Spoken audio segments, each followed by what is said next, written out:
Hey guys, Max Wright here, and we have a special guest in here today. As you know, all this week I'm doing some interviews with some of my best friends, some leaders in the industry. Look, there is a lot of urgency going on right now because you need to take action. If you do not have your financial house in order, you need to do it. You know, Europe is in all sorts of trouble. Deutsche Bank is in huge stress troubles. Remember that Deutsche Bank is 5 times the size of Lehman Brothers, which was the cause of the 2008 crisis, and that is just one of many banks in Europe that are in trouble. And the whole system is intertwined now, and so any big crash like that from a big player like a Deutsche Bank anywhere in the world, that's going to have ramifications all over the world. So this week we're going to be talking to Doug Casey, we're talking to Ed Griffin, author from The Creature of Jekyll Island, the Dollar Vigilante Jeff Berwick, all these guys. We're going to be doing that all this week, so please go ahead and just way over here actually you'll see an opportunity to register for a webinar. Even if you don't intend to go to the webinar, go ahead and do that because you'll at least be on the email list and you'll get the email notification to watch those videos as they bring them out this week. But today my special guest is Matt Trainer, and also we happen to be sitting in Matt's studio, so a much higher quality production today, which we're all excited about. Matt, how you doing, buddy? Awesome, thank you. So, Matt, let's talk about what's going on in the world, and you had some thoughts you wanted to talk about. Why don't you just take it off, because you were talking about it off screen. Yeah, well, you kind of brought up some of it, and the opportunity here, at least even just from a pure entrepreneurial standpoint, like there's the opportunity to make the biggest ROI we've ever seen, potentially. Yep. Obviously, if you've seen the movie The Big Short, that's what we're setting up here. It's probably the biggest short ever in the history of the world. Mm-hmm. And so I've been talking a lot about this on my show. We're on our set right now, but we talk about these very subjects. And one of the things I'm passionate about is this. No matter what your stance on all the conspiracy theories about who's running what, in the end, like, who cares? We've got an opportunity to make a ridiculous amount of legacy building wealth here on the back of this. To me, what I'm seeing is the equivalent of being able to be in the dorm room with Mark Zuckerberg whenever he's coming up with the idea of Facebook, and knowing what's going to happen, because you and I, we study history. Edward Griffin being one of them. We've studied and all of that kind of work, and history repeats itself, or it rhymes really well, as the saying goes. So from previous, cycles in political theater and the world economics, we've got this huge opportunity right now with what I think is coming, massive decentralization of everything, which is going to majorly disrupt things. So we've got an opportunity not only for the big short or the biggest short with shorting the markets, buying gold, that kind of thing, but there's also huge opportunity here with leveraging future technology, financial technology, or fintech, as guys are calling it, Bitcoin being just the base level of that. So I'm super excited about the future, obviously, but man, we're going to have to go through some pain to get there. And that's why I'm super excited about what you're doing, is to try to not only educate people on this huge entrepreneurial opportunity we have here, but also just what you mentioned earlier. In many cases, it's going to be better just to be how'd you say? You said it better than I did. Whoever loses least wins. Right. when the shift happens. Mm-hmm. So, these kind of legacy building wealth kind of things really are, a lot of it's going to come from you just being the one that lost the least, which kind of sucks. But that's, we didn't create the system. We're just operating around it and, finding the holes in it. I think that's a really good point you brought up. I think a lot of people have a feeling of guilt around this because there's a lot of emotions that go on. First, it's very sad stuff. The world is broken, to put it bluntly. Yeah. And you can go into depression, you can go into sadness. We always try and be very solution orientated here at Success Council, but those emotions do come in there. As soon as your eyes are open to that, there's a little bit of fear, there's a little bit of that. Often, and those are issues that we have to kind of get past, and we work very hard to get past those, so I'll touch on that in a minute. And then following that often is very much, is like, well, okay, fine, I came out of that and I see the opportunity in the tragedy. Now all of a sudden there's this guilt. There's another emotion that pops up for people. It's like, well, I'm going to be okay. In fact, I can even prosper. In fact, I can make a hell of a lot of money in this situation thanks to the knowledge I've just learned. But what about all the other people? How can I be excited about this? And so there's all those guilt feelings there as well. And these are very powerful psychological triggers that tend to hold people into a state of inaction. And of course, if you're in the breadlines, you're not able to help anybody. And inaction will get you in the breadlines as sure as the sun will rise tomorrow. So there are things that you need to do in order to be a force for good.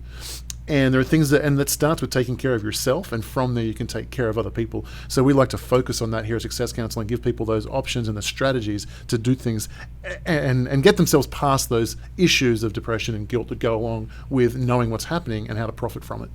That's amazing. That's why I started my whole show, really. We talked about it earlier. I interviewed you earlier, and what I talked about really is just an education. So I'm super excited to help support what you're doing in educating people, because I think we're past the point of waking people up. People are awake now and waking up every day, and now it's the point now where people, okay, now we're awake, we read all the stuff, all the doom and gloom, now what? Right. What's the solution? What's going to replace it? And we talked earlier about backfilling some of this vacuum that's happening with, because once you realize that our education system is a sham, and and all that kind of implosion starts happening, you start closing a bunch of loops that you've kind of had in the back of your head. I'm reminded of the scene in The Matrix. She's saying, I'm going to paraphrase it. She's saying something like, that thing that's been going on in the back of your head, the question that's been on your mind all along. We all have these little things that's going on in the back of our mind that there's something wrong here. Yeah. We can't really put our finger on it until you educate yourself. And then once you educate yourself, and then almost like that movie Inception, things start, imploding upon themselves, and then holy shit, everything is fucked, So, this is where I'm super excited to support what you're doing, and that's the education part of it. Now, I want to be a huge part of that as well, to backfill, to use the word we used earlier, backfill that void that's happening in. And it's a cool place to be, because I'm starting to see like light shining in people's eyes now, like, oh man, there's hope. Yeah. Which is the exciting part of this. It's not all doom and gloom and we're screwed, and we're all going to be in concentration camps and all that stuff. Because Alex Jones, he's got that part covered. Mm-hmm. Now let's talk about, and it's all valid. I mean, I agree with Alex Jones. I've seen the evidence; it's there. But I'd rather focus on the education part and what we can do with what's about to happen. Because if we get enough people thinking like we do, then all of a sudden we can run the world the way it should be run. Not necessarily run, but let people run their own worlds the way that they think that they need to be run. And that boils down to really the base problem, I think, is other people trying to tell other people how to live. Yeah. So many good points you hit on there. I think what is interesting about, you mentioned about the global awakening, which major events like things like the Brexit, even the anti-establishment movements in the Bernie Sanders campaign, if we can remember that, and the Trump campaigns, all those kinds of things. Right, this is part of an awakening, and that awakening is really, really significant for us, who people, when I say us, I mean people who want to prepare financially for what's happening. I want to prepare in every way, but where I like to help people is preparing financially. Because what we're talking about is buying insurance for a bad day. It's the same way you buy fire insurance or car insurance. You hope you never use it, but especially in this situation where sadly we expect to be in a car crash, we need car insurance, right, to hold the metaphor. Now, there's an interesting thing about insurance. The cost of insurance goes up or goes down in proportion to the propensity that people believe it is likely to happen. Right? So if you're looking for hurricane insurance for your house, I mean, whether or not you live in the hurricane belt or not, it has a very big difference on your premiums. Right? So as people wake up, they start to scramble now, and more of the market starts to divert their attention and their resources into acquiring insurance.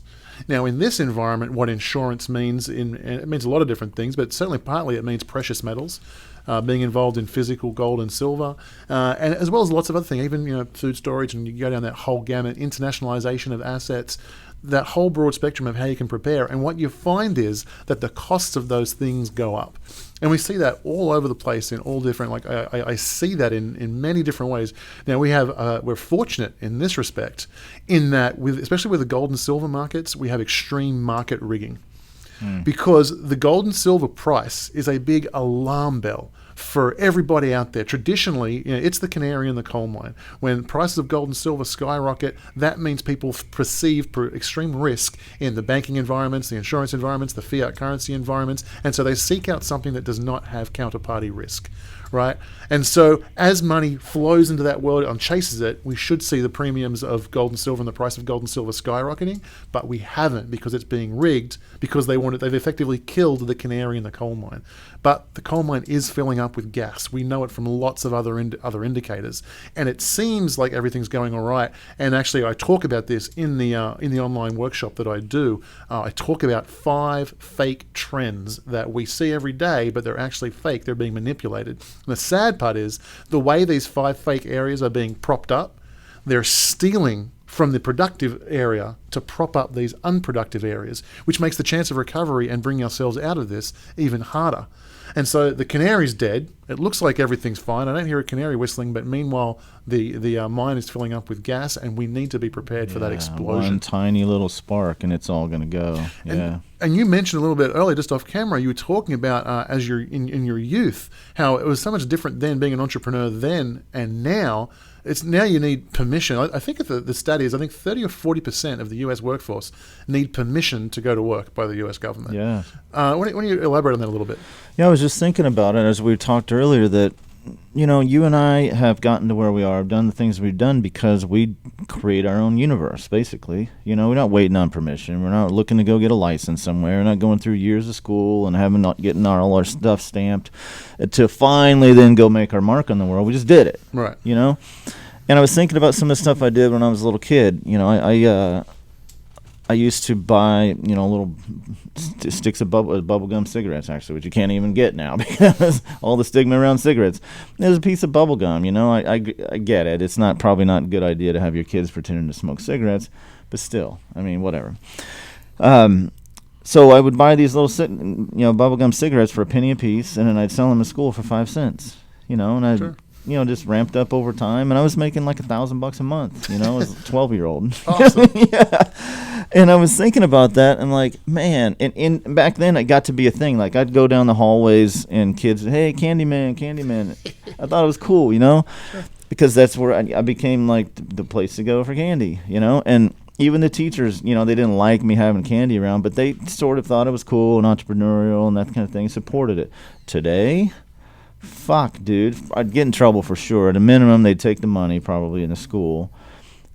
And I don't even know. I'm so out of touch with what's going on in schools today, other than the Common Core math shit that's going on. But I just suspect that now it would be extremely difficult to do it. You'd have to get all kinds of permits, and then, obviously I couldn't even buy candy cigarettes. So even if the marketplace wanted them, that's what the kids wanted. They wanted to act like they're, smoking cigarettes, whatever. Yeah, it's very sad. But, there are instances now where, police come around and shut down a lemonade stand on the side of the road. Yeah. Just horrible overreach of government, which just stifles innovation, stifles the economy, stifles everything. But as far as the bureaucrats concerned, well, now they've had to hire extra regulators, and so that's another person employed. But of course, people don't understand economics well. What we could do is we could solve unemployment tomorrow. We could turn off all the traffic lights and hire people to say stop, go. But anyone understands you haven't solved a problem there at all. What you've done is you've just wasted resources. Yeah. But as far as the people that are in charge now, they would call that employment. Yeah, Hillary would call that, we just created a bunch of jobs. And what that is such a stifle in the economy, which makes it so hard to recover. And so that's why it's so important that people get that, what I call it insurance, but get that financial insurance in place. And we talk about that now. So guys, if you haven't done so yet, just over here on the side, you'll see an opportunity to select a time and a date. Over the next couple of days, I'm going to be doing my webinar. It's called The Great Wealth Transfer. It goes for about an hour and a half. So block out an hour and a half of your time and make sure you're on there, because what you're going to see is an opportunity to learn exactly how and why and when these financial pieces are going to fall apart, because it is a castle made of cards, and it is going to collapse. When it collapses, then you're going to make sure you need to be prepared in advance. And I'm going to go through exactly how to prepare in advance, what you should do with your assets, where you should put them, how it's going to go down, and all the different ways it can go down, because we don't know exactly how it's going to go down. We don't know if the building's going to fall that way or fall that way. We just know the building's going to fall. And so we need to be prepared for all of those things. So go ahead, choose that. And if you do that now as well, we're going to give away a free bonus. I've got what I call a gold and silver cheat sheet. Just one single PDF, but on there is all of the resources I use all over the world to buy and store gold and silver. And there are a lot of different things that go into that, the different prices, the different rates, and the different rules in each jurisdiction. So go ahead and do that now. Matt, thanks so much for joining us. I really appreciate you being here, and we'll see you later.